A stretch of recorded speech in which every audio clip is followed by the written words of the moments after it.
ಸಾರ್ಥಕ ಸೇವೆ ಸಲ್ಲಿಸಿ ಅರ್ಥಪೂರ್ಣವಾಗಿ ನಿವೃತ್ತಿಗೊಂಡ ಬ್ರಹ್ಮಣಿಪುರದ ವಿಎಸ್ಎಸ್ಎನ್ ಕಾರ್ಯದರ್ಶಿ ವೆಂಕಟಸ್ವಾಮಿ ಅವರಿಗೆ ಗ್ರಾಮಸ್ಥರು ಹಾಗೂ ವಿಎಸ್ಎಸ್ಎನ್ ಸಿಬ್ಬಂದಿಗಳ ಸಮ್ಮುಖದಲ್ಲಿ ಅದ್ದೂರಿಯಾಗಿ ಸನ್ಮಾನಿಸಿ ಗೌರವಿಸಲಾಯಿತು. ನನ್ನ ಹೆಸರು ವೆಂಕಟಸ್ವಾಮಿ ಅಂದ್ಬಿಟ್ಟು 85-86ರಲ್ಲಿ MPCS ಕಾರ್ಯದರ್ಶಿಯಾಗಿ ನೇಮಕ ಮಾಡಿಕೊಂಡ್ರು. ಅಂತ ತದನಂತರ VSSನಲ್ಲಿ ಸ್ವಲ್ಪ ನೌಕರ ಅಭಾವ ಇದ್ದ ದಶೆಯಿಂದ MPCS ನೌಕರಿಯಿಂದ ಬಿಡಿಸಿ ಊರಿನ ಮುಖ್ಯಸ್ಥರು ಯಜಮಾನರುಗಳು ನನ್ನ VSSN ಕಾರ್ಯದರ್ಶಿಯಾಗಿ ನೇಮಕ ಮಾಡಿಕೊಂಡ್ರು. ಅಲ್ಲಿಂದ ಟೋಟಲಿ MPCSನಲ್ಲಿ 5 ವರ್ಷ ಮತ್ತು VSSN ಇದರಲ್ಲಿ 35 ವರ್ಷ ಮತ್ತು 40 ವರ್ಷ ಸೇವೆ ಸಲ್ಲಿಸಿದ್ದೇನೆ. ಇದರಲ್ಲಿ ಸುಮಾರು ಅಡಚಣೆಗಳು ಬಂದಿವೆ. ಅದನ್ನೆಲ್ಲ ನಿವಾರಿಸ್ಕೊಂಡು ಆಡಳಿತ ಮಂಡಳಿ, ಗ್ರಾಮಸ್ಥರು ಮತ್ತು ಇತರೆ ಅಧಿಕಾರಿಗಳ ಜೊತೆ ಒಡಗೂಡಿ ಅವ್ರನ್ನ ಸಂಘದ ಅಭಿವೃದ್ಧಿಗೆ ಶ್ರಮಿಸಿ ಅವರಿಂದ ನೆರವು ಪಡೆದು ಒಂದು ಕ್ಷೀಣ ಸ್ಥಿತಿಯಲ್ಲಿ ದುಸ್ಥಿತಿಯಲ್ಲಿದ್ದಂಥ ಸಂಘವನ್ನು ಉತ್ತಮ ಸ್ಥಿತಿಗೆ ತರುವಲ್ಲಿ ತುಂಬ ಕಷ್ಟಪಟ್ಟು ಕೆಲಸ ನಿರ್ವಹಿಸಿದ್ದೇನೆ. ಈಗ ನಮ್ಮಲ್ಲಿ 3 ಜನ ನೌಕರಿದ್ದಾರೆ. ಉತ್ತಮವಾದ ಕಟ್ಟಡ ಇದೆ. ಎಲ್ಲ ಲೆಕ್ಕಪತ್ರಗಳು ಎಲ್ಲ ಅನುಕೂಲವಾಗಿದೆ. ಮತ್ತು ಇದು ಕಂಪ್ಯೂಟ್ರೀಕರಣ ನಡೀತಾ ಇದೆ. ನಮ್ಮಲ್ಲಿ ರಸಗೊಬ್ಬರ ಮಾರಾಟ ಇದೆ, ಪಡಿತರ ಚೀಟಿ ವ್ಯವಸ್ಥೆ ಇದೆ, ಮಹಿಳಾ ಸಂಘಗಳಿಗೆ 1-2 ಕೋಟಿ ಸಾಲನೂ ಕೊಟ್ಟಿದ್ದೀವಿ. ಮಹಿಳಾ ಸಬಲೀಕರಣಕ್ಕೂ ಕೂಡ ನಮ್ಮ ಸಂಘದಿಂದ ಅನುಕೂಲ ಮಾಡಿಕೊಡ್ತಾಯಿದ್ದೀವಿ. ಬೆಳೆ ಸಾಲ, MTL ಸಾಲ, ಬಳಕೆ ಸಾಲ, ಗೋಲ್ಡ್ ಲೋನು ಇನ್ನಿತರೆಯಾಗಿ ನಮ್ಮ ಸಂಘದ ವ್ಯಾಪ್ತಿಯ ಗ್ರಾಹಕರಿಗೆ ನೆರವು ಕೊಡ್ತಾಯಿದ್ದೀವಿ.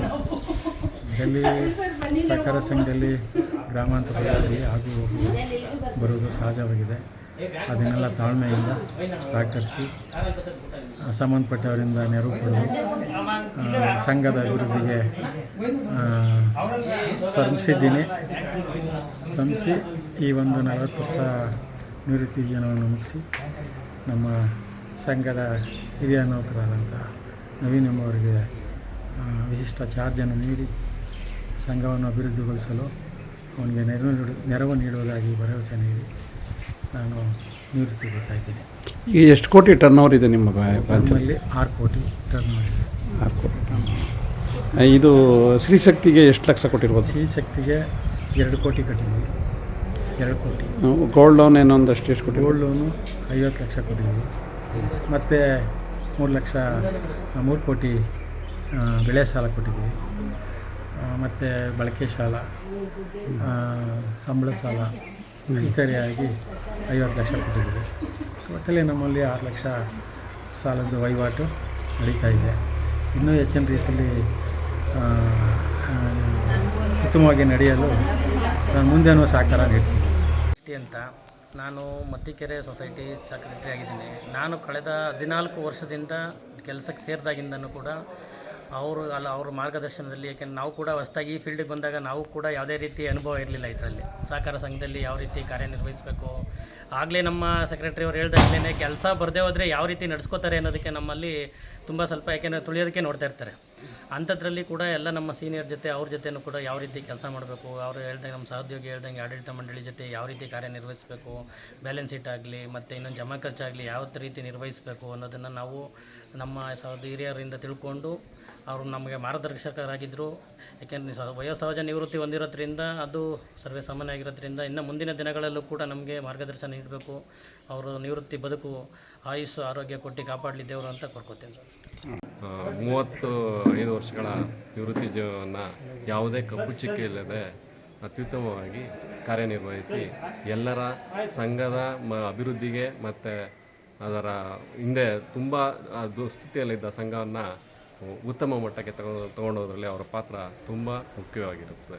ಅವರು ಸುಮಾರು ಯಾವುದೇ ಎಲ್ಲ ಮೊದಲು ಏನೂ ಚಟುವಟಿಕೆಯಲ್ಲಿದ್ದ ಸಂಘವನ್ನು ಅತ್ಯುತ್ತಮವಾಗಿ ಮುನ್ನಡೆಸ್ಕೊಂಡು ಈಗ ಉತ್ತಮ ಮಟ್ಟ ತರೋದ್ರಲ್ಲಿ ಅವರ ಪಾತ್ರ ತುಂಬ ಹಿರಿದಾಗಿದೆ.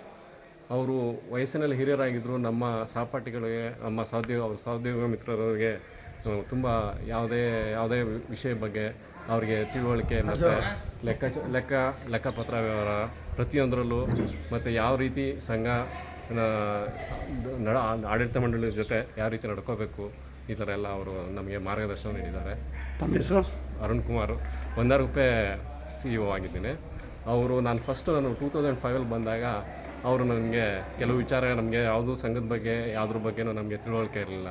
ಅದ್ರ ಬಗ್ಗೆ ಎಲ್ಲ ಯಾವ ರೀತಿ ನಡ್ಕೋಬೇಕು, ಯಾವ ರೀತಿ ಸಂಘದ್ದು ಲೆಕ್ಕಪತ್ರಗಳಾಗಲಿ ಅಥವಾ ಜಮಾ ಖರ್ಚಾಗಲಿ ಮತ್ತು ಸಂಘದ ವ್ಯವಹಾರ ಆಗಲಿ ಆಡಳಿತ ಮಂಡಳಿ ಜೊತೆ ಯಾವ ರೀತಿ ನಾವು ಕಾರ್ಯನಿರ್ವಹಿಸಬೇಕು ಪ್ರತಿಯೊಂದನ್ನು ನಮಗೆ ಮಾರ್ಗದರ್ಶನ ನೀಡಿದ್ದಾರೆ. ಅವರ ಸಹಕಾರ ನಮಗೆ ಅತ್ಯುತ್ತಮವಾಗಿತ್ತು. ಈಗ ನಾವು ಅಂಥ ಉತ್ತಮ ಸಹೋದ್ಯೋಗಿಯನ್ನು ನಾವು ಕಳ್ಕೊತಾ ಇದ್ದೀವಿ. ಇದರಿಂದ ನಮ್ಮ ಮನಸ್ಸಿಗೆ ತುಂಬ ಬೇಜಾರಾಗ್ತಾಯಿದೆ. ಆದರೂ ಮುಂದೆನೂ ಅವರು ನಮಗೆ ಇದೇ ರೀತಿ ಮಾರ್ಗದರ್ಶನ ನೀಡಲಿ ಅಂತ ನಾವು ಅವ್ರನ್ನ ಕೇಳ್ಕೊತಾ ಇದ್ದೀವಿ.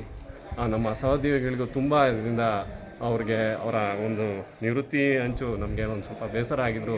ಮುಂದೆ ಅವರ ಮುಂದಿನ ಜೀವನ ಉತ್ತಮವಾಗಿರಲಿ, ಹಾಗೆ ನಮಗೆಲ್ಲ ಮಾರ್ಗದರ್ಶನ ನೀಡಿಕೊಂಡು ನಮಗೆ ಇದೇ ಥರ ಸಹಕರಿಸಲಿ ಅಂತ ಕೇಳ್ಕೊಳ್ತಾ ನನ್ನ 4 ಮಾತನ್ನ.